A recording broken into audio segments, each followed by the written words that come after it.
This was effectively the first outing for John Durkan as Managing Director of Coles. He's previously been Chief Operating Officer. He's been with the company for 6 years.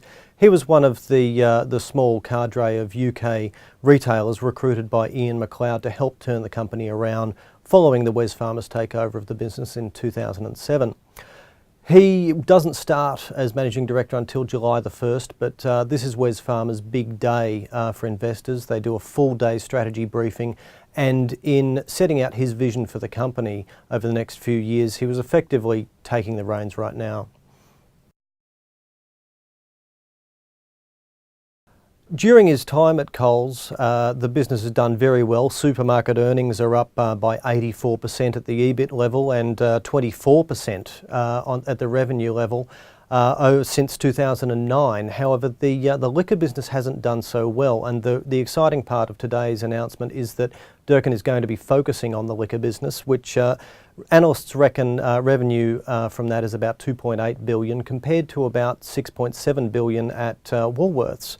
However, Coles' revenue from liquor has been fairly flat over 3 years, and he's announced a plan to fix that.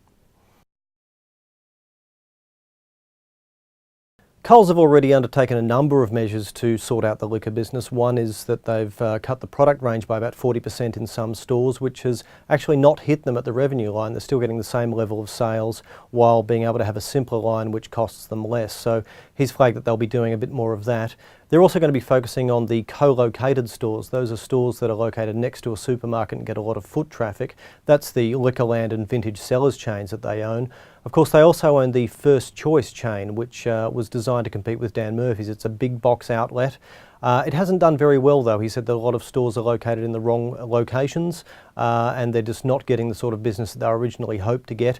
He didn't rule out actually closing down that chain. He said that it would be part of the business, but he deliberately dodged that question.